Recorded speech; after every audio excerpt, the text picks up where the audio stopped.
제가 이제 기차적으로 말씀드린 건 다 드린 것 같고요. 자, 그러면 먼저 그럼 오늘 말씀과 관련해서 화면을 잠깐 봐주시기 바라겠습니다. 지금 우리가 이제 요한계시록에 있는 말씀을 보고 있기 때문에 미래에 일어날 일들의 계획에 대해서 여러분들이 뭐 아시는 분도 있고 모르시는 분도 있지만 항상 이 그림과 이런 도표들을 잘 이렇게 알아두셨으면 하는 그런 마음으로 제가 다시 한번 설명을 드리겠습니다. 지금 우리는 어느 시대에 와 있습니까? 교회 시대에 와 있고 교회 시대 2000년의 거의 끝자락에 지금 와 있다라고 저는 그렇게 이제 믿고 있습니다. 그래서 교회 시대가 끝나게 되면은 그리스도께서 공중에 강림하시게 되면 우리 신약 성도들은 이제 공중에서 주님과 만나는 휴거의 사건이 일어나게 될 것이고, 그 다음에 이제 7년 환란기가 펼쳐지는 동안, 땅에서 펼쳐지는 동안 하늘에서는 우리 신약 성도들이 그리스도의 심판석에서 우리의 이제 이 땅에서 우리가 살아가는 동안 믿었던 것에 대한 보상의 이제 심판이 이제 주어지게 됩니다. 그 다음에 이제 7년 환란기가 끝날 무렵이 되게 되면 어린 양이신 그 주님과 함께 혼인식을 거친 다음에 이 땅에 지상 강림을 하게 돼 있다라고 이제 성경의 요한계시록에 19장에 이제 기록이 되어 있습니다. 그 다음에 이제 7년 환란기 끝나게 되면 천년왕국이 펼쳐지고 우리가 그리스도와 함께 왕과 제사장으로 통치하는 일이 있게 된 다음에 그 다음에 이제 최후의 희망자 심판석에서 불신자들을 위한 심판이 모두가 종결이 되게 되면 새 하늘과 새 땅으로 가게 되는 것이니 앞으로 이제 미래에 일어날 일들 이런 것들이 이제 요한계시록 1장에서 22장까지 다 이런 사실이 다 기록되어 있기 때문에 여러분들이 잘 알아주시기 바라고, 오늘 이제 여러분들에게 제가 이제 전해드릴 말씀의 주제와 관련돼서는 자, 교회 시대 성도들은 특별히 뭐라고 부릅니까? 신약 성도라고 부릅니다. 그 다음에 이제 환란기 때, 7년 환란기 때도 구원받지 못한 사람들이 7년 환란기에 이제 남겨지게 될 때 그 가운데 우리가 이렇게 뿌려놓은 이제 복음과 이런 진리의 말씀을 통해서 구원받는 사람들이 이제 생겨나게 될 거예요. 그것을 우리는 특별히 뭐라고 부릅니까? 환란 성도라고 부릅니다. 자, 그러면 신약 성도와 환란 성도의 차이점이 무엇이 있느냐? 오늘 이제 제가 전해드릴 말씀에 이제 그런 부분들이 포함되어 있는데 먼저 사전 지식 차원에서 이제 다음 화면을 잠깐 보도록 하겠습니다. 마태복음 24장과 25장 말씀에 가보게 되면은 여기 제가 빨간색으로 이렇게 펴놨죠. 빨간색에 펼쳐지게 되면은 휴거 사건이 일어나기 직전에 화살표에 무엇이 있습니까? 마지막 때 일어날 표적들에 대해서 세계에서 전쟁과 기근과 역병과 지진이 일어나게 될 것이고, 그것이 이제 종말적으로 표적이 일어나게 되면은 그 다음에 이제 마태복음 24장 9절에서 14절 말씀처럼 7년 환란기가 시작이 될 것이다라고 이렇게 이제 성경에 이제 기록이 되어 있습니다. 그 다음에 이제 다음 말씀을 잠깐 보겠습니다. 우리 신약 성도의 구원에 관한 말씀, 에베소 2장 8절과 9절 말씀 함께 한번 읽어보겠습니다. 너희가 믿음을 통해 은혜로 구원을 받았나니 그것은 너희 자신에게서 난 것이 아니요 하나님의 선물이니라. 행위에서 난 것이 아니니 이것은 아무도 자랑하지 못하게 하려 함이라. 여러분, 이렇게 구원받은 거 맞습니까? 우리는 어떻게 구원받았습니까? 믿음으로 은혜로 구원받았기 때문에 행위하고는 전혀 상관이 없이 구원받은 시대를 우리가 교회 시대라고 그러고 우리가 신약 성도라고 이렇게 부르는 것입니다. 저와 여러분은 다 그렇게 구원받았습니다. 그렇게 이제 천국에 가게 될 것이고, 주님께서 공중 강림하시게 될 때 여러분들의 이름을 불러 이리로 올라오라고 이제 하게 될 때 우리는 행위에서 난 것이 아니기 때문에 공중으로 다 올라가는 그런 이제 휴거에 복된 그런 일을 경험하게 될 것입니다. 그러나 이 시대에, 이 신약 시대에 구원받지 못한 사람들은 7년 환란기에 이제 들어가게 될 텐데, 여기 이 7년 환란기는 엄청난 이제 하나님께서 말씀하시면 마지막 대재앙이 일어나는 때인데, 이때 구원은 어떻게 받게 될까요? 자, 마태복음 24장 13절 말씀 읽어보겠습니다. 그러나 끝까지 견디는 자 바로 그 자는 구원을 받으리라. 여러분, 에베소서에서 구원받는 신약 성도와 지금 환란기 때 구원받는 환란 성도들의 구원이 같습니까? 다릅니까? 다르죠? 어떻게 다릅니까?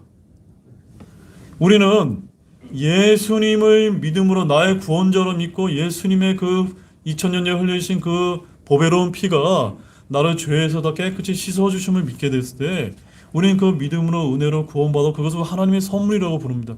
우리가 이것을 신약 성도의 구원이라고 부르는데 이 신약 시대에 구원받지 못하게 되면 칠로 환란기에 들어갔을 때는 끝까지 견뎌야 됩니다.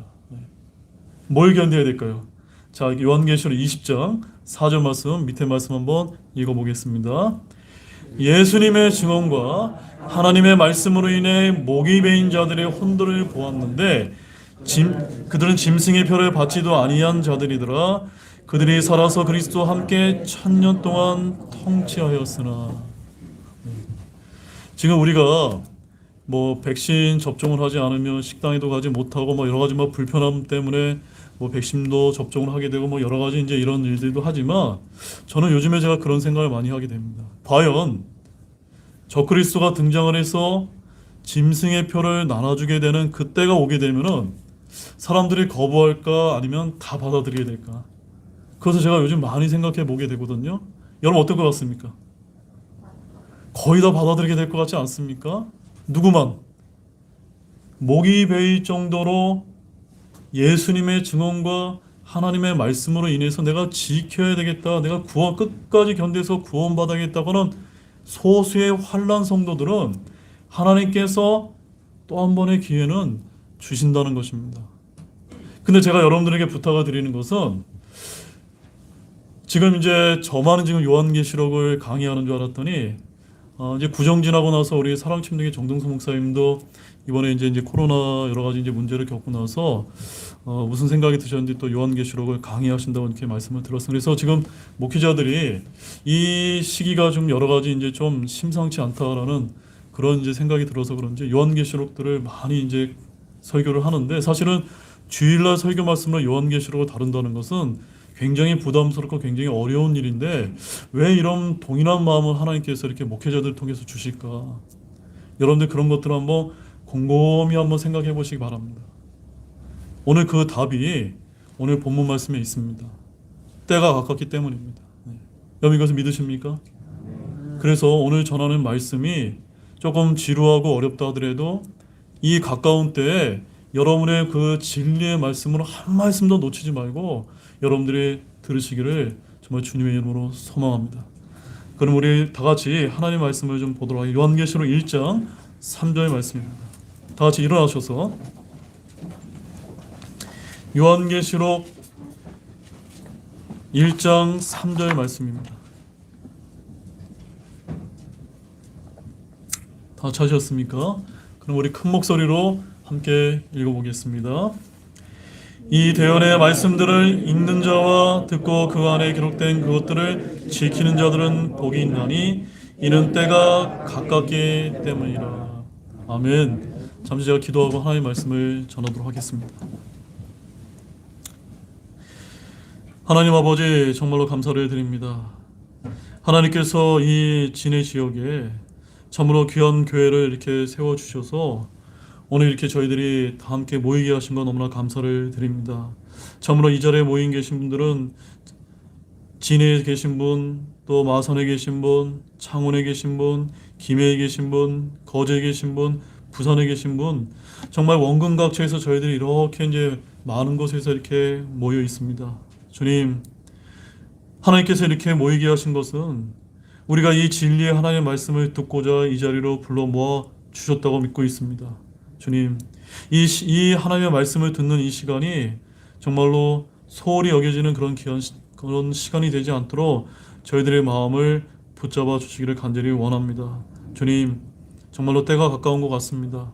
오늘 우리가 읽었던 이 대언의 말씀처럼 읽는 자와 듣고 그 안에 기록된 것들을 지키는 우리 신약 성도들이 될 수 있도록 도와주시기를 원합니다. 그래 예수님을 믿음으로 말미암아 구원받는 이 은혜의 시간이 얼마 남지 않았음을 저희들이 깨닫는 가운데 더욱더 복음을 전하고 더욱더 예수 그리스도의 그런 진리의 말씀을 선포하는데 우리의 시간을 아끼지 않는 우리 진해 등대 침례의 모든 성도님이 될 수 있도록 주님께서 인도해 주시기를 원합니다. 그리하여 정말로 하나님께서 계획하신 이 교회 시대의 끝이 다가오고 칠년 환란기가 왔을 때 남겨져서 정말 환란 시대에 들어가서 끝까지 견뎌서 구원받을 수밖에 없는 그런 어려운 일을 겪지 않도록 우리가 더 부지런히 예수 그리스도의 복음을 전할 수 있는 그런 귀한 교회가 될 수 있도록 도와주시기를 원합니다. 또한 하나님 아버지, 이렇게 이제 정말 하나님의 때가 얼마 남지 않았음을 저희들이 느끼지만 그래도 우리가 육신을 입고 살아가기 때문에 이 세상에서는 우리가 이 땅에서 세상과 함께 살아갈 수밖에 없는 그런 연약한 사람들입니다. 이 대한민국을 주님께서 정말 70여 년 전에 건국하게 하시고 저희들이 많은 평화와 번영을 지금 누려왔습니다. 그런데 종국에는 참으로 하나님의 오른쪽의 가치가 아닌 하나님의 이런 잘못된 가치관을 추구하는 이런 잘못된 정치인들이 많이 이제 등장하게 되고 있고, 사회 곳곳에서 저변에서 많은 분들 그런 일들을 함으로 인해서 우리 대한민국이 많이 이제 어려움에 빠져 있는 것이 현 시국이라고 저희들은 그렇게 믿고 있습니다. 주님께서 오실 날이 얼마 안 남은 이 마지막 때에 그래도 하나님께서 얼마 안 남은 이 대선에서 그래도 이제 하나님을 두려워하고 하나님의 공의와 하나님의 말씀을 조금이라도 지킬 수 있는 그런 대통령이 또 선출이 되어서 이 남은 시기에 정말 한국 교회가 마지막으로 더욱더 깨워서 복음을 전하는데 귀하게 쓰임 받을 수 있는 그런 귀한 역할을 할 수 있는 지도자가 선출이 될 수 있도록 주님께 간구하오니 주님께서 도와주시기를 원합니다. 오늘 말씀을 전하는 자는 매우 부족한 자입니다. 저의 입술을 주님께서 사용해 주셔서 오늘 듣는 모든 우리 사랑하는 형제자매들 마음껏 친히 역사해 주시기를 간절히 원합니다. 감사를 드리며 이 모든 말씀 예수님의 이름으로 간절히 기도를 드렸습니다. 아멘. 네, 자리에 앉아주십시오.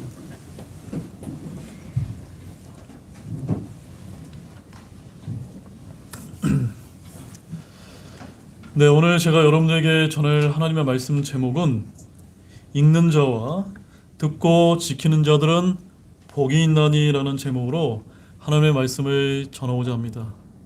여러분들 다 복을 받기를 원하십니까? 네. 어떻게 해야 된다고 여기 기록이 되어 있습니까? 읽고 듣고 지키는 자들이 되어야 된다. 그런 여러분들 모두가 되시길 원합니다. 이유는 단 한 가지입니다. 때가 가깝기 때문입니다. 우리는 지난번에 이 요한계시록에 있는 말씀이 예수 그리스도의 계시임을 살펴본 바가 있습니다. 이 계시는 하나님의 마지막 계시로 교회 시대로부터 7년 환란기, 그리고 주님이 재림하셔서 친히 통치하시는 천년왕국과 영원 세계를 포괄한다는 말씀을 우리가 이제 앞서 살펴보았습니다. 우리는 이 주님의 계시로 하나님의 모든 미래의 계획을 아는 복된 자들이 되었다는 사실입니다. 아멘이 없으시네요. 여러분, 복된 자들이 된 거 맞습니까? 어디에 복이 있는 겁니까? 아니, 이 세상에 살아가는 사람들은 한 치 앞을 우리가 예측하지 못하고 살아가는 것이 우리 세속적인 사람들의 모습인데, 저와 여러분은 어떻습니까? 아까 제가 미래에 일어날 일들의 계획에 대해서 여러분에게 설명을 드리지 않았습니까? 우리는 하나님의 모든 미래의 일들이 기록되어 하나님의 말씀대로 이루어질 것을 다 아는 자들이 아닙니까? 그렇다면 이런 아는 자들은 어떤 자들입니까? 복된 자들이라는 겁니다. 더더욱더 그것을 아는 데만 그치는 것이 아니라 알고 지키는 자들이 정말 이 마지막 때에 복이 있는 자들이다라고 이 말씀을 여러분 정말 붙드시기를 바랍니다. 사랑하는 여러분, 요한계시록이 쓰여진 때 배경이 여러분 어땠는지 여러분 아십니까? 당시 교회는 안팎으로 큰 어려움이 있었다고 이렇게 알려지고 있습니다. 교회 안으로는 인본주의와 세속주의가 들어왔고 잘못된 가르침으로 교회를 무너뜨리려고 하는 일들이 많이 발생했었습니다. 또 교회 밖으로는 본격적인 핍박의 세력이 밀려왔습니다. 이른바 황제의 숭배를 박해하는 이런 로마 황제를 주로 고백하지 않는 자들을 잡아서 죽이는 일이 정말 초대교회 시대 때 얼마나 많이 일어났는지 모릅니다. 이럴 때 누가 교회로 모이려고 하겠습니까? 오신다는 주님은 오시지 않습니다. 그러나 주님께서는 성도들에게 변함없이 모여서 옛날과 똑같이 믿음 생활을 하고 말씀을 듣고 지키는 자와 함께 하겠다고 오늘 우리가 방금 읽었던 본문 3절에서 약속해 주고 계신 것입니다. 그것이 바로 이 말씀을 주셨던 그 시대의 상황이었다는 것을 우리가 기억할 필요가 있습니다. 자, 그럼 다시 본문 3절 말씀 한번 읽어보겠습니다. 이 대언의 말씀들을 읽는 자와 듣고 그 안에 기록된 그것들을 지키는 자들은 복이 있나니 이는 때가 가깝기 때문이라. 자, 말씀을 잘 보시기 바랍니다. 여기 나와 있는 영어 표현을 여러분들이 보게 되면 굉장히 흥미로운 표현이 있습니다. 여기 읽는 자는 영어는 어떻게 되어 있습니까? he라고 되어 있습니다. he는 단수로 이렇게 되어 있습니다. 그 다음에 이제 듣고 그 안에 기록된 그것들을 지키는 자들은 뭐라고 표현이 되어 있습니까? they라고 복수로 이제 기록이 되어 있다는 사실입니다. 이 말씀은 당시 교회의 한 모습을 보여주고 있는데 바로 초대교회 때의 예배 모습을 여기서 이제 표현하고 있다라고 저는 이제 그렇게 믿고 있는 것입니다. 한 명이 일어나서 두루마리 성경책을 읽으면 나머지 회중들은 여러분들처럼 말씀을 듣고 있는 말씀을 여기서 보여주고 있는 것입니다. 오늘날처럼 모두가 각자 한 권의 성경책을 가지고 있는 시대가 아니었기 때문에 교회에 온 사도들의 편지들을 한 명이 읽으면 다른 사람은 들었던 것입니다. 그래서 이 대언의 책을 모임 장소에 두고 주일 첫날마다 모여서 말씀을 듣고 그 말씀으로부터 주님의 가르침을 들었습니다. 그런데 주님께서 왜 이렇게 대언의 말씀을 읽는 자와 듣는 자와 그 가운데 기록된 것을 지키는 자들에게 복이 있다고 말씀을 해주셨던 것일까요? 오늘 그 점을 살펴보는 것이 핵심인데 거기에는 크게 두 가지 이제 이유가 있습니다. 첫 번째 이유는 이와 같이 어려운 때는 어느 누구도 교회 중심, 말씀 중심의 믿음 생활을 하려고 하지 않기 때문이라는 점입니다. 그런 환경에서 이런 말씀 중심의 모임을 갖는 것만으로도 그들은 복된 위치에 있다는 것을 알아야만 됩니다. 편할 때는 누구든지 교회에 올 수가 있습니다. 그러나 세속주의가 몰려올 때 누가 교회에 나갈까요? 더욱이 세속주의에 겸하여 박해의 물결이 밀어닥칠 때 교회에 나와서 이렇게 말씀을 듣고 배우고 그럴 수 있는 사람이 얼마나 되겠습니까? 쉽게 말하면 모두가 교회를 떠나게 된다는 것입니다. 아무도 힘들게 고통을 받아가면서 믿으려 하지 않을 것입니다. 믿음을 버리든지 아니면 감추고 적극적으로 하지 않게 된다는 점입니다. 그러나 주님은 뭐라고 말씀하고 계십니까? 이런 상황 가운데서도 변함없이 교회를 지키고 주님이 교회에 주신 사명을 잘 감당하는 자들에게 주께서 함께 하겠다는 그런 약속을 우리에게 해주시고 계시다는 사실입니다. 여러분 이것을 믿으십니까?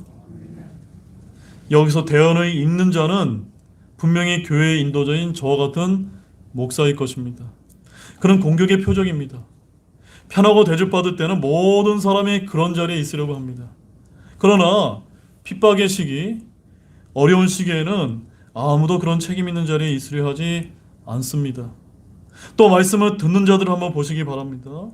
믿고 교회 모임에 참석해서 말씀을 듣다가는 핍박이 다가올 때 모든 것을 잃어버릴지도 모릅니다. 그러면 누가 그 말씀을 듣는 무리들 가운데 있으려 하겠습니까? 요한계시록을 쓰는 때는 바로 이런 세속주의와 황제 숭배 핍박으로 인해서 교회가 와야 될 수밖에 없는 매우 어려운 시점이었다는 것을 우리가 이해할 필요가 있다는 점입니다. 교회의 머리이신 예수님께서는 그 어려운 시기에 성도들을 향해서 이 계시를 주셨습니다.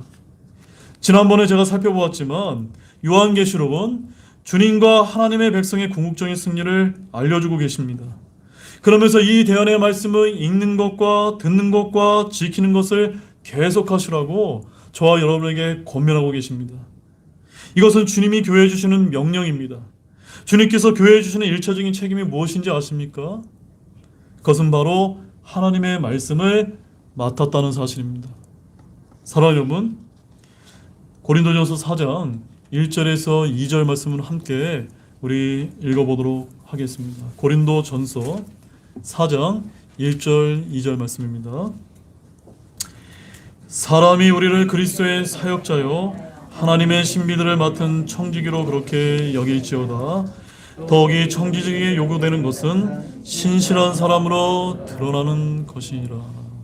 하나님께서는 저와 여러분들을 이 신약 시대에 뭐라고 이제 불러주고 계십니까? 청지기다라고 불러주고 계십니다. 이 교회에서 말씀을 전하는 담임 목사만 청지기가 아니라 예수를 믿고 구원받은 저와 여러분 모두가 다 하나님의 앞에서 다 청지기라는 것입니다.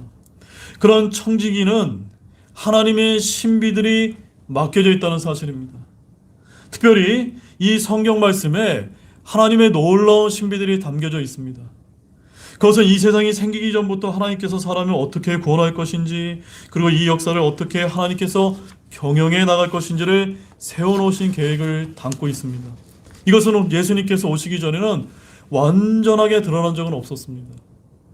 부분적으로만 나타났지 완전히 드러난 적은 없었습니다. 그러나 성육신하신 예수님께서 오셔서 친히 말씀하심으로 인해 이 구원의 신비가 드러나게 되었고, 또 사도들을 통하여 계속적으로 그 신비들이 펼쳐져 온 것입니다. 주님은 이제 이 하나님의 신비를 누구에게 맡겼습니까? 오늘 저와 여러분에게 맡겼다는 사실을 믿으시기 바랍니다. 누구에게 맡기셨다고요?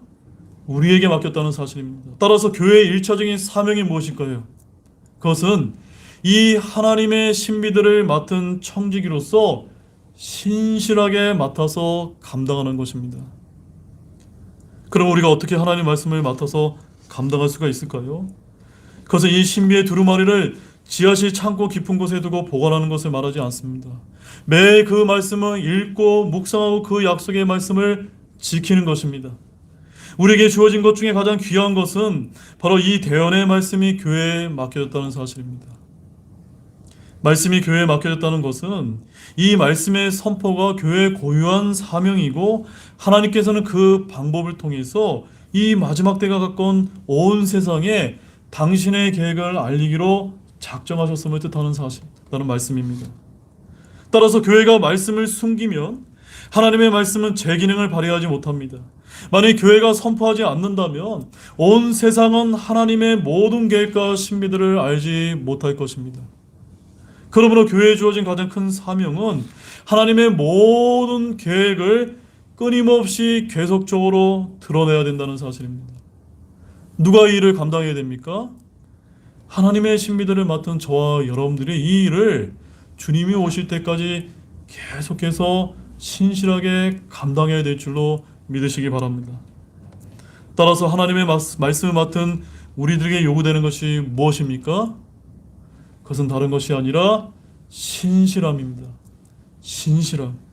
여러분, 이 신실함으로 주님 오실 때까지 여러분 신실하게 섬기기를 원하십니까? 그런 모든 분들이 되시기를 원합니다. 왜냐하면 때가 가깝기 때문입니다.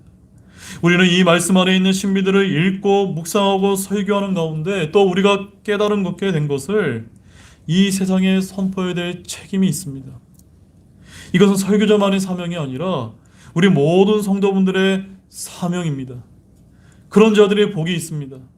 특별히 요한계시록에 나타난 모든 승리에 대한 축복이 바로 이 말씀을 읽고 듣고 지키는 자들에게 적용될 것이기 때문에 더욱 그러하다는 사실을 믿으시기 바랍니다. 오늘날은 말씀을 듣기는 하지만 지키지 않는 그러한 시대를 저와 여러분들이 살아가고 있습니다. 자, 시편 말씀이 어떤 말씀이 있냐면 시편 119편 1절과 2절 말씀을 한번 보시기 바랍니다. 시편 119편 1절과 2절 말씀에 다음과 같은 이제 말씀이 기록되어 있습니다. 우리 함께 한번 한번 읽어보도록 하겠습니다. 주의 법 안에서 걸으며 길에서 더럽혀지지 아니한 자들은 복이 있도다. 그분의 증언들을 지키고 온 마음으로 그분을 찾는 자들은 복이 있나니. 두 번이나 복을 강조하셨습니다. 어떠한 자들이 복이 있다고 말씀하고 계십니까? 하나님의 말씀의 법 안에서 걷는 자들이 복이 있다고 말씀하시고, 그 법을 지키는 자들이 또한 복이 있다라고 말씀하고 있습니다. 이렇게 시편 기자는 주의 법 안에서 걷고 그분의 증언을 지키는 자들이 복이 있다라고 강조하고 있습니다. 오늘날 우리는 온전히 보존된 대언의 말씀을 우리 손에 들고 있습니다. 우리는 말씀을 읽어야 하고 들어야만 됩니다. 그러나 그것으로 그쳐서는 됩니까? 안 됩니까? 안 됩니다. 그 안에 기록된 것을 지켜야 되는 때가 가까운 시대를 우리가 맞이하고 있다는 사실을 아시기 바랍니다. 그래서 야고보서 1장 22절 말씀에는 또 이와 같은 말씀이 기록되어 있습니다. 더욱이 너희는 말씀을 행하는 자가 되고 듣기만 하여 너희 자신을 속이는 자가 되지 말라. 어떤 자가 되지 말라고요? 듣기만 하고 행하지가 않는 그런 자는 되어서는 안 된다라는 그런 말씀을 하고 계십니다. 이것은 오늘날 우리 신약 성도들이 엄중하게 받아들여야 될 그런 귀한 말씀이라고 믿습니다. 말씀을 듣고 행하지 않는 자는 차라리 모르는 것만도 못합니다. 말씀을 듣고 행할 때 그 말씀이 나의 삶 속에서 능력이 될 수가 있음을 믿으시기 바랍니다. 그리고 잊어버리지를 않습니다. 우리가 말씀을 아는데 그 말씀대로 행하지 않게 될 때 하나님의 이름과 교리가 모독을 받기 때문입니다. 그리고 말씀을 듣지만 행하지 않으면 우리는 불신중에 죄를 짓게 됩니다. 성경은 아주 여러 곳에서 읽고 들을 뿐만 아니라 그 들은 말씀을 지키는 자들이 복이 있다라고 아주 반복적으로 말씀을 하고 있습니다. 우리 모두가 그런 복이 있는 자로 발견되기를 간절히 소망합니다. 그래서 두 번째 이유는 이 대언의 말씀을 읽고 듣고 지키는 자들이 복이 있는 두 번째 이유는 뭐라고 이제 말씀하고 있습니까? 때가 가깝기 때문이다. 때가 가깝기 때문에 특별히 읽고 듣고 지켜야 될 줄로 믿으시기 바랍니다. 요한은 왜 신약 성도들이 세상이 악해지고 날로 핍박이 심해짐에도 불구하고 말씀을 포기하고 자기 살 길을 찾아서 자기 길로 떠나서는 안 되는가에 대해서 강조하고 있는데 그 이유가 뭐라고 여기서 밝히고 있습니까? 때가 가깝기 때문이다 라고 말씀하고 있는 것을 잊지 마시기 바랍니다. 우리에게 어려운 부분이 바로 이것입니다. 때가 가깝다는 것이 무슨 뜻입니까?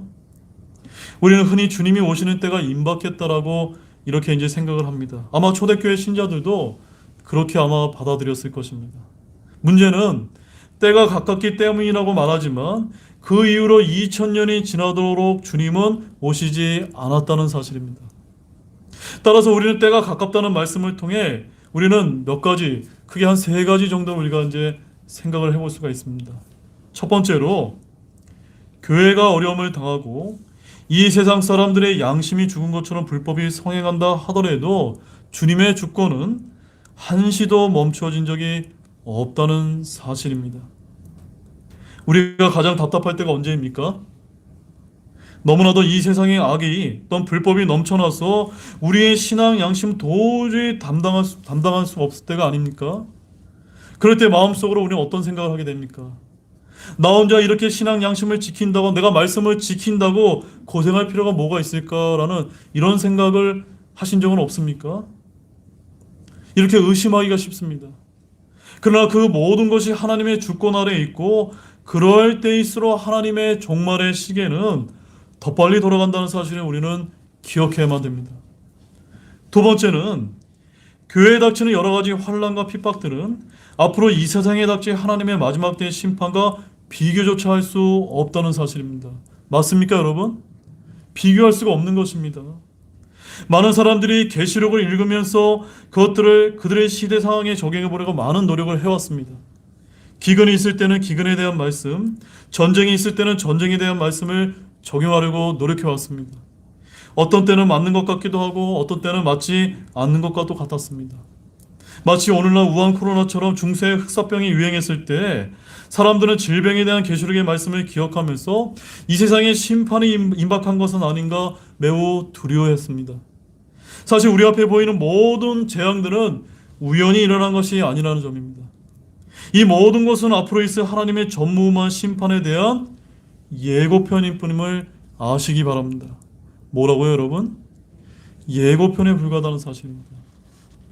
그 다음에 세 번째로는 우리가 이 말씀을 주목해야 되는 주된 이유는 실제로 하나님의 때가 가깝기 때문이라는 점입니다. 언제부터 하나님의 심판의 시기가 도래했다라고 우리가 생각해 볼 수가 있을까요? 사실은 예루살렘이 파괴된 때로부터라고 우리가 그렇게 볼 수가 있습니다. 그럼에도 불구하고 하나님께서 7년 환란기까지 교회 시대를 이어나가기 때문에 지금까지 심판이 미루어져 온 것뿐이라는 사실을 아시기 바랍니다.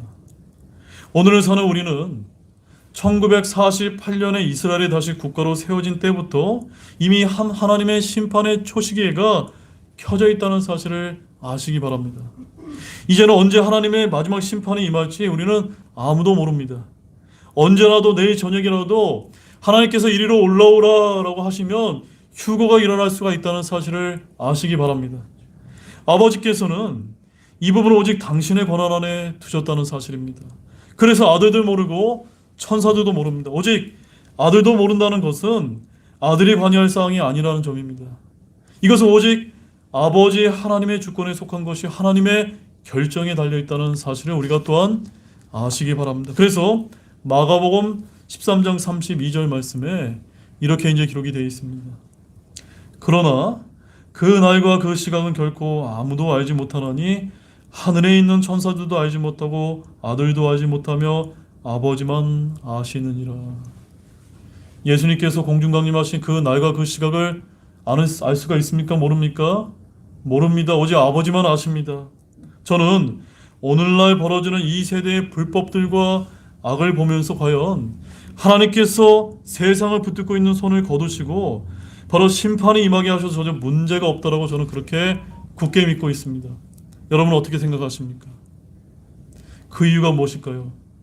왜냐하면 지금 우리가 살고 있는 이 시점은 마치, 잘 들으시기 바랍니다, 축구 경기의 루즈 타임에 해당되기 때문입니다. 여러분 루즈 타임이 어떤 시간입니까? 축구 경기의 정규 시간이 다 끝나고 이제 심판 재량으로 몇 분의 시간을 더 주었을 때 우리가 루즈 타임이라고 이렇게 부르는 것입니다. 지금 우리가 살고 있는 이 시기가 어쩌면 교회 시대의 2000년이 다 끝나가고 루즈 타임에 해당될 수도 있다라고 여러분 생각이 되어지지는 않습니까? 즉 정해진 경기 시간이 다 지나갔습니다. 그러나 축구 심판은 자기의 재량으로 어느 정도 루즈 타임을 적용할 수가 있습니다. 어쩌면 이 세상에 복음이 전파되고 그 복음에 복종하여 하나님 앞으로 나오는 사람이 있는 이상 하나님은 심판을 미루시는 것입니다. 왜냐하면 그 한 명의 구원받아야 될 혼이 너무나도 귀하기 때문인 것입니다. 그러나 복음의 활동이 중지되고 아무도 복음에 대해 관심이 없을 때, 그리고 온 세상이 하나님과 하나님의 그 교회를 대적하게 될 때 하나님이 더 이상 루즈 타임을 적용할 필요가 없는 때가 반드시 다가오게 될 것입니다.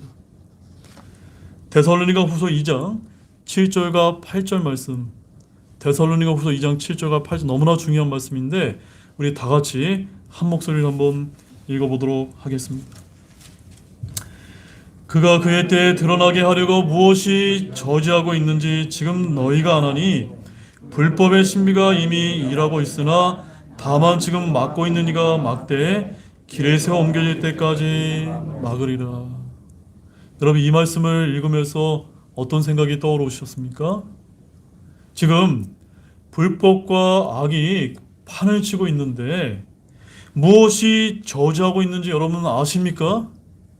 지금 막고 있는 이가 있다는 것을 여러분 알고 계십니까? 혹자는 이 막고 있는 이가 혹자는 교회라고 이렇게 부르기도 하고 또 어떤 사람은 성령님이다라고 이렇게 이제 적용하곤 합니다. 분명한 사실은 적그리스도의 있을 때가 드러나는 것을 무엇이 저지하고 있는데 만약 그것이 교회라면, 그것이 우리 교회 같은 이런 교회라면 언제 하나님의 심판이 임하게 될 것이라 여러분 생각이 되어지십니까? 언제 임하게 될까요? 교회가 세상에 삼킨바가 되어서 죽어버렸을 때가, 또 너무나 핍박이 두려워서 진리를 선포하지 않고 복음을 전하지 않고 스스로 숨기로 결정했을 때가 아닐까요, 여러분? 맞습니까, 여러분? 주님께서도 당신의 오심을 말씀하시면서 누가복음 18장 8절에서 이런 말씀을 하셨습니다. 사람의 아들이 올 때 땅에서 믿음을 보겠느냐. 또 로마서 11장 25절 말씀에서는 이스라엘이 짓밟는 것이 이방인들의 충만함이 들어올 때까지라고 이렇게 예언하셨다는 사실입니다. 여러분 여기서 충만함이란 어떤 뜻을 갖고 있는지 아십니까? 이방인들의 구원받는 수가 충만하다는 것이 아니라 이방인들의 죄악이 불법이 이 세상에 충만하게 가득할 때까지가라는 그런 의미임을 아시기를 바랍니다.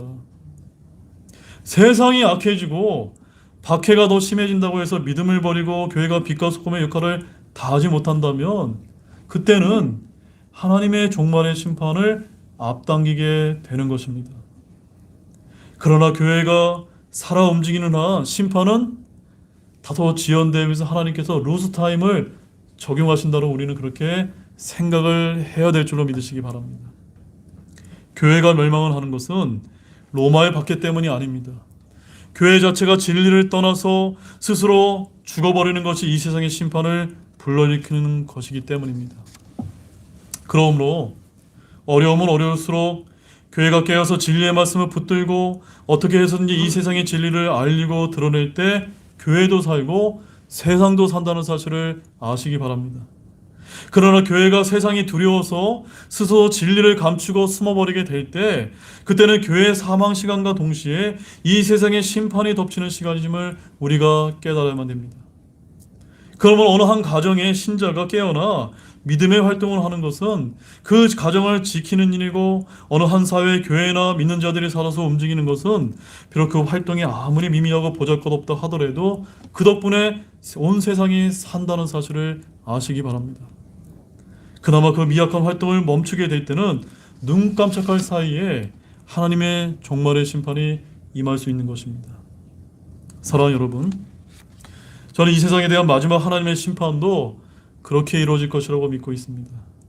아무리 전도를 해도 더 이상 믿는 사람이 없을 때, 진리를 전해도 활동을 해도 아무런 반응이 없을 때, 전 세계적으로 어떤 이러한 일이 일어날 때 그때는 교회가 완성된 때이고 더 이상 역사가 진행될 필요가 없는 때가 아닌가 그렇게 생각할 수가 있습니다. 그만큼 하나님은 은혜로우시고 긍휼하시고 노하기를 더디하시는 하나님이심을 믿으시기 바랍니다. 그래서 요엘서 2장 13절 말씀에 다음과 같은 말씀이 있습니다.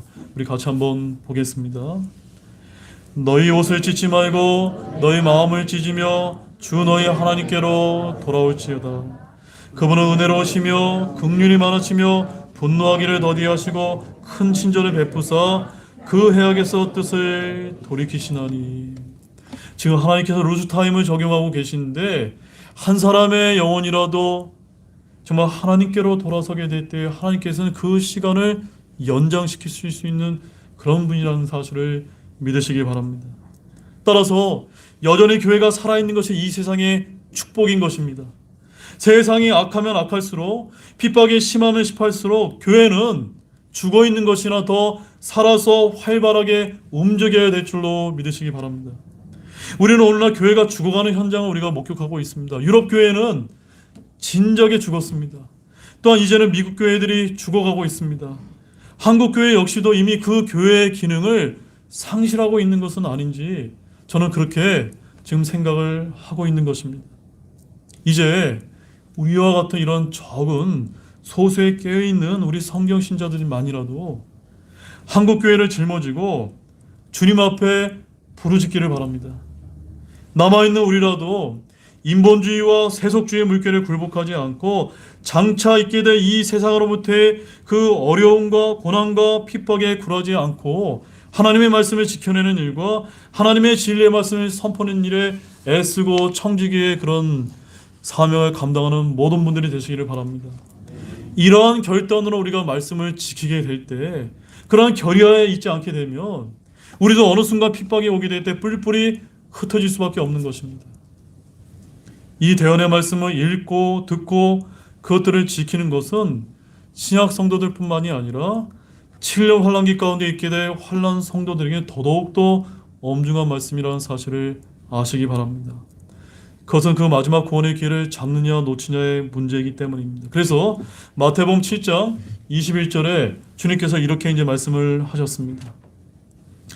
내게 주여 주여 하고 말하는 자가 다 하늘의 왕국에 들어가는 것이 아니하고 하늘에 계신 내 아버지의 뜻을 행하는 자라야 들어가리라.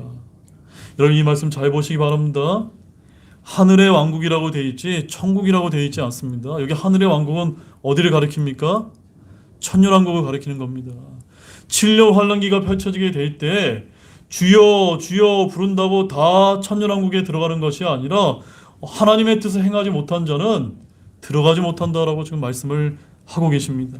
환란 성도들은 예수님도 믿어야 되고 짐승의 표를 거부하면서 끝까지 견뎌야 하기 때문인 것입니다.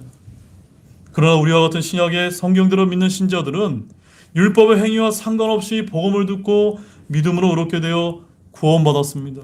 아멘이십니까? 그러나 7년 환란기 때는 어떻습니까? 마태복음 24장 13절의 말씀처럼 그러나 끝까지 견디는 자 바로 그 자는 구원을 받으리라 라고 이런 시대가 열리게 될 것입니다. 저는 오늘 이 자리에 앉아 계신 우리 사랑하는 우리 형제자매 여러분 모두가 정말 끝까지 견디서 구원받는 그런 환란 시대에 들어가지 않기를 진실로 소망합니다. 7년 환란기 때 남은 자들은 신약 성도처럼 믿음으로 은혜로 구원받는 것이 아니라 끝까지 견뎌서 구원을 받아야 되기 때문입니다. 그러면 어떻게 끝까지 견뎌야 될까요? 요한계시록 20장 4절 말씀에 이렇게 이제 기록이 되어 있습니다. 또 내가 예수님의 증언과 하나님의 말씀으로 인해 목이 베인 자들의 혼돈을 보았는데 그들은 짐승과 그의 형상에게 경배하지도 아니하고 자기 이마 위에나 손안에 짐승의 표를 받지도 아니한 자들이더라. 이러한 자들이 바로 환난 성도로서 끝까지 견딘 자들입니다. 이렇게 해야만 천년왕국에 들어가서 우리와 함께 그리스도와 함께 천년 동안 통치하는 그런 은혜를 누리게 될 것이라고 약속해 주고 계신 것입니다. 요한계시록 12장 17절 말씀에 가보면 또 이런 말씀이 기록되어 있습니다. 용이 여자에게 진노하여 그녀의 시중에서 남은 자들 곧 하나님의 명령들을 지키고 예수 그리스도의 증언을 가진 자들과 전쟁을 하려고 가니라. 이 계시록 12장 17절에 나와 있는 성도들은 어떤 성도들을 가리킵니까?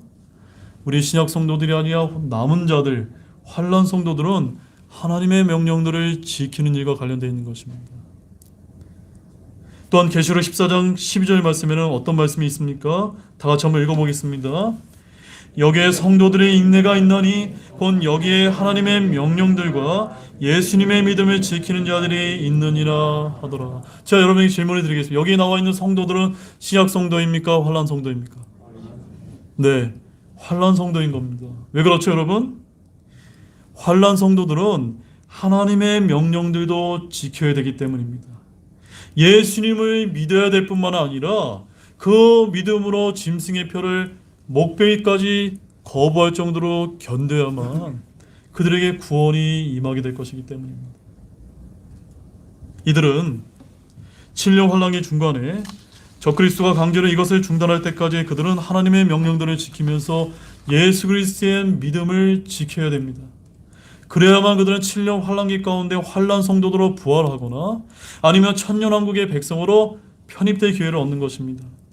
7년 환란기의 때가 가까이 왔을 때 이 대언의 말씀을 읽고 듣고 지키는 자들이야 이 엄중한 환란기의 심판과 핍박 안에서 믿음을 지키고 구원의 기회를 가질 수가 있는 것입니다. 사랑하는 여러분, 여러분은 어떤 구원의 기회를 얻기를 원합니까? 믿음으로 은혜로 하나님의 선물로 구원의 길을 얻으시기를 원하십니까? 아니면 환란 시대에 들어가서 끝까지 목표의 정도로 견뎌서 구원의 길을 얻기를 원하십니까? 전자입니까? 후자입니까? 전자이시죠? 단 한 분도 예외 없이 이 전자의 구원의 길을 놓치지 마시기를 바랍니다. 교리적으로 환란 성도들에게는 이 계시록을 읽고 듣고 지키는 문제가 그래서 저와 여러분보다 더 엄중한 문제가 된다는 사실을 알아야만 되는 것입니다. 히브리서 10장 37절 말씀에 가보게 되면 주님께서 이렇게 말씀하십니다. 조금만 있으면 오실 분께서 오실 것이요 지체하지 아니하시리라. 우리 주님께서는 오실 준비를 다 하고 계십니다. 우리 주님이 곧 조금만 있으면 오신다는 사실을 분명히 아시기 바랍니다. 주님은 천사를 통해서 우리에게 분명하게 약속을 해주셨습니다. 사도행전 1장 11절 말씀 다 같이 한번 읽어보도록 하겠습니다. 사도행전 1장 11절 말씀 같이 읽겠습니다. 그들이 또한 이르되 너희 갈릴리 사람들아 너희가 어찌하여 서서 하늘을 바라보느냐 너희를 떠나 하늘로 들려 올라가신 이 동일한 예수님께서는 너희가 그분께서 하늘로 들어가심을 본 것처럼 그렇게 같은 방식으로 오시리라 하니라. 이 말씀 언제 하신 겁니까? 주님께서 하늘로 승천하여 올라가실 때 해주신 그 약속의 말씀입니다. 그 동일하신 예수님께서 올라가신 그대로 다시 이 땅에 내려오실 줄로 여러분 믿으십니까? 그렇게 믿는 모든 분들이 되시기를 원합니다. 예수님은 그냥 영원히 하늘에 계신 것이 아니라 이 땅에 저와 여러분을 데리러 오시고 우리와 함께 통치하러 오실 것입니다. 우리 신약 성도도 주님이 오시는 이 마지막 때가 가까울수록 과거보다 훨씬 더 많은 핍박과 환난이 있을 것을 각오하셔야만 됩니다. 사도 바울도 교회가 많은 환난을 거친 후에 하나님의 왕국에 들어갈 것이라고 대언을 하였던 것입니다. 어떠한 박해가 우리에게 찾아올지 우리는 알 수가 없습니다. 어쩌면 초대교회 때 로마 황제로부터 받았던 핍박이 그대로 이 마지막 시대를 살아가는 신약 성도에게 주어질지 아무도 우리는 알 수가 없습니다. 그때 우리가 이 요한계시록의 말씀을 읽고 듣고 지키고 행함으로 주님께서 승리하셨고 우리도 주님 안에서 우리를 어렵게 하는 이 외부 세력, 우리를 유혹하는 이 외부 세력에 굴하지 않고 끝까지 믿음을 지켜서 주님 앞에서 순결한 신부로 발견되기를 진실로 소망합니다. 그런 복된 자가 되시기를 진실로 바랍니다. 이제 결론의 말씀을 제가 드리도록 하겠습니다. 요한계시록의 이제 끝부분에 가보게 되면은 다시 한번 주님께서 강조하고 계신 말씀을 볼 수가 있습니다. 우리가 마지막 말씀으로 요한계시록 22장 7절 말씀 우리 큰 목소리로 한번 주님께서 하신 말씀을 읽어보도록 하겠습니다. 보라, 내가 속히 가리니 이 책의 대언의 말씀을 지키는 자지 복이 있도다. 주님께서 어떤 자에게 복이 있다고 다시 한번 강조하고 계십니까? 지키는 자들이 복이 있다.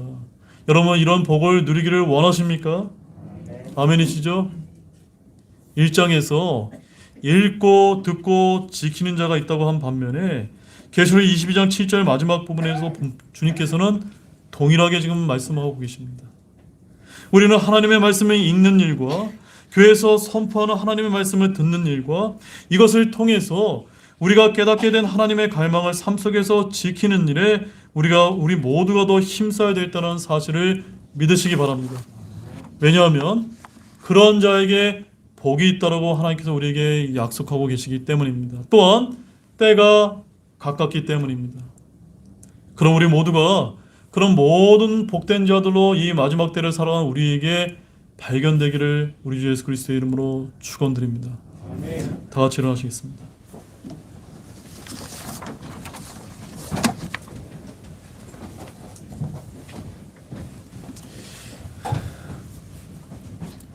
우리 잠시 기도하는 시간을 갖도록 하겠습니다.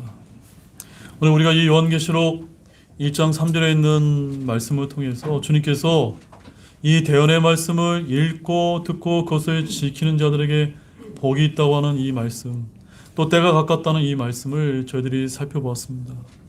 이 말씀이 여러분의 마음 가운데 어떻게 들려지는지 모르겠습니다. 그저 이 말씀이 정말 내게 정말 생명의 말씀, 진리의 말씀으로 여러분들이 받으셨다면 지금 이 순간 이 시기에 내가 어떻게 살아야 될지를 정말 주님 앞에 결단하는 우리 모두가 되시기를 정말로 소망합니다. 잠시 기도의 시간을 갖도록 하겠습니다.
우리 다 같이 초청 찬송 주의 말씀 듣고서를 우리 부르시고 오늘 주일 예배를 마치도록 하겠습니다.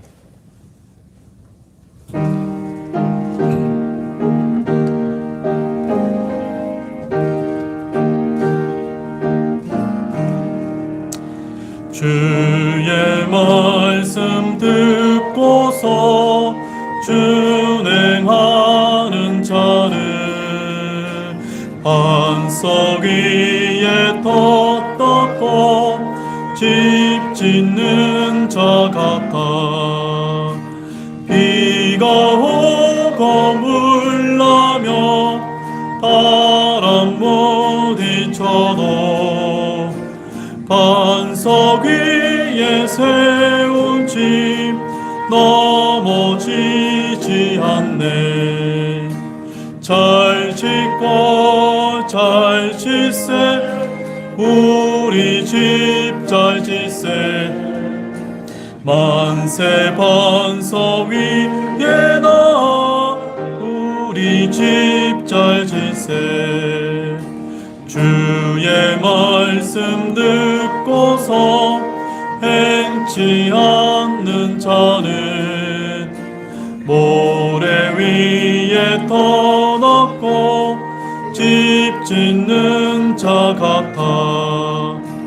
비가 오고 물나며 바람 부딪힐 때 모래 위에 세운 집 크게 무너지네. 잘 짓고 잘 짓세 우리 집 잘 짓세. 만세 반석 위에 나 우리 집 잘 짓세. 세상 모든 사람들 집을 짓는 자니 원석 위가 아니면 모래 위에 짓네.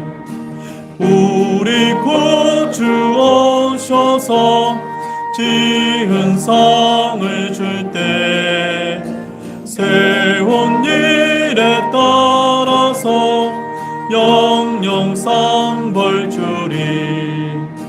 잘 짓고 잘 짓세 우리 집 잘 짓세.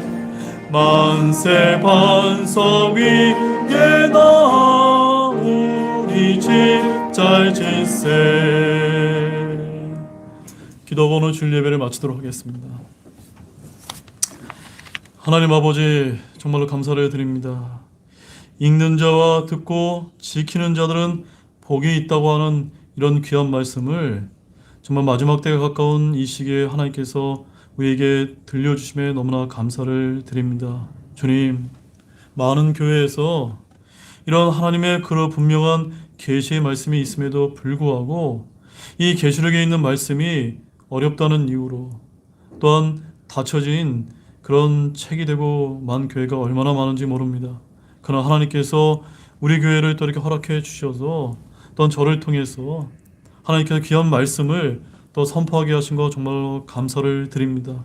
오늘 제가 이 말씀을 선포했고 오늘 사랑하는 우리 형제자매님들이 들었으며 이제는 저와 여러분 모두가 이 말씀을 지키는 자가 될 수 있도록 주님께서 인도해 주시기를 원합니다. 그래 우리 모두가 정말 새해를 맞이해서 복을 충만하게 누릴 수 있는 모든 우리 사랑하는 형제자매님 될 수 있도록 축복해 주시기를 원합니다. 세상에서 잘 되고 세상에서 돈을 많이 벌고 세상에서 지위가 높아지는 것이 복을 누리는 것이 아니라 이런 하나님의 말씀을 읽고 듣고 지키는 것이 진짜 복이라는 사실을 정말 세상에 있는 사람들에게 우리가 전하는 신실한 청지가 될 수 있도록 도와주시기를 원합니다. 참으로 이번 주 한 주도 주님께서 지켜주시기를 원하며 이 모든 말씀을 우리를 구원하여 주신 예수님의 이름으로 간절히 기도를 드렸습니다. 아멘.